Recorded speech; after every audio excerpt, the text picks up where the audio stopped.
اعوذ باللہ من الشیطان الرجیم، بسم اللہ الرحمن الرحیم۔ شروع اللہ کے نام سے جو بڑا مہربان نہایت رحم والا ہے۔ السلام علیکم ناظرین، امید کرتی ہوں آپ سب خیر و عافیت سے ہوں گے۔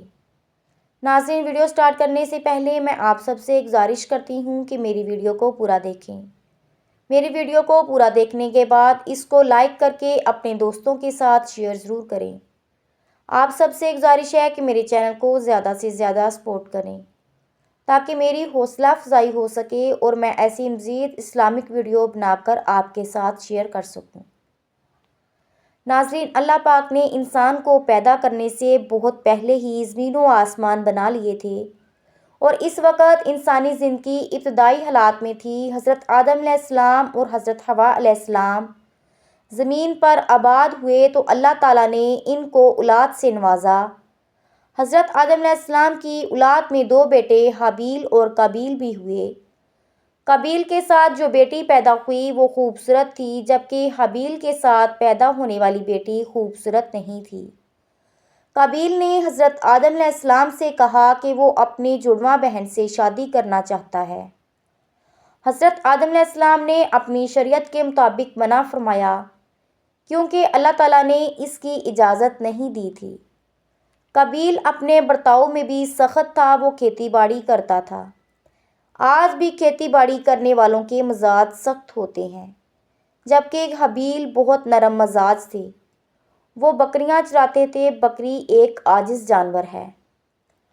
اس کے ساتھ رہنے سے انسان کے اندر عاجزی پیدا ہوتی ہے۔ اسی وجہ سے ہر نبی نے بکریاں چرائیں۔ جب قابیل اس ضد پہ اڑ گیا تو حضرت آدم علیہ السلام نے اشارہ خداوندی سے فیصلہ فرمایا کہ تم دونوں اپنی قربانی اللہ کے سامنے پیش کرو۔ جس کی قربانی اللہ تعالیٰ قبول کریں گے وہ اپنے موقف میں صحیح ثابت ہوگا۔ اس زمانے میں جب اللہ تعالیٰ کے لیے قربانی کی جاتی تو آسمان سے ایک آگ آتی تھی۔ جس کی قربانی وہ آگ کھا لیتی اس کی قربانی قبول ہو جاتی۔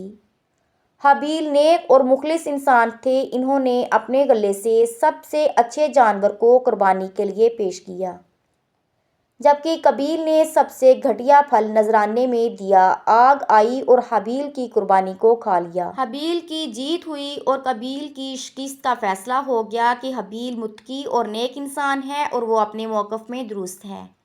قابیل کو حسد ہونے لگا۔ بجائے نیکی اور تقویٰ کا راستہ اختیار کرنے کے وہ شیطان کے جال میں پھنستا چلا گیا۔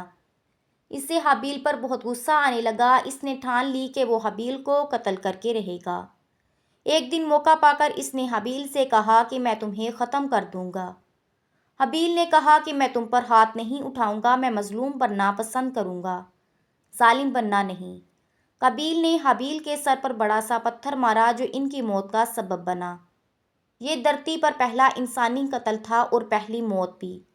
قابیل نے قتل تو کر لیا لیکن اس کو سمجھ نہیں آ رہی تھی کہ حابیل کی لاش کا کیا کرے، کیونکہ ابھی تک کسی کی موت نہیں ہوئی تھی۔ وہ اسی ششوپنج میں تھا کہ ٹھیک اسی وقت اللہ نے ایک کوے کے ذریعے اس سے مردہ دفنانے کا طریقہ سمجھایا۔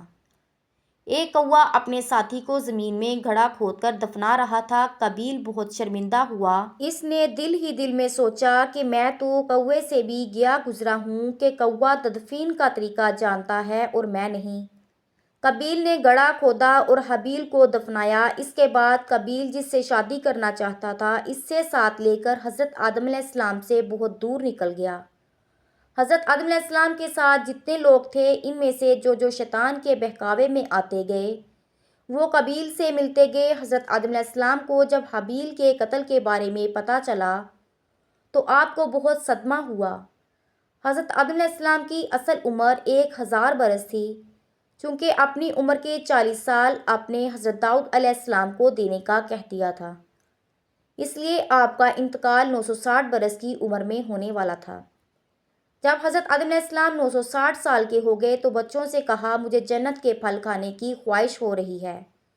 سارے بچے پھل ڈھونڈنے کے لیے ادھر ادھر پھیل گئے۔ راستے میں ان کو موت کے فرشتے ملے جو انسانی شکل میں تھے۔ انہوں نے کہا کہ واپس جاؤ، حضرت آدم علیہ السلام کی موت کا وقت قریب ہے۔ فرشتوں نے حضرت آدم علیہ السلام کی روح قبض کی، غسل دیا، خوشبو لگائی اور دفنا دیا۔ آپ کی موت کے بعد حضرت شیس علیہ السلام کے سر پر نبوت و خلافت کا تاج سجایا گیا۔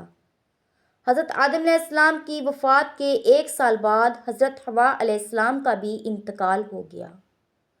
ناظرین، امید کرتی ہوں آپ کو آج کی ویڈیو اچھی لگی ہوگی۔ ویڈیو اچھی لگی ہو تو اس کو لائک اور اپنے دوستوں کے ساتھ شیئر کیجیے اور چینل کو سبسکرائب کر دیں تاکہ آنے والی ہر نئی ویڈیو کا نوٹیفیکیشن آپ کو ملتا رہے۔ اللہ پاک آپ سب کا حامی و ناصر ہو۔ اللہ حافظ۔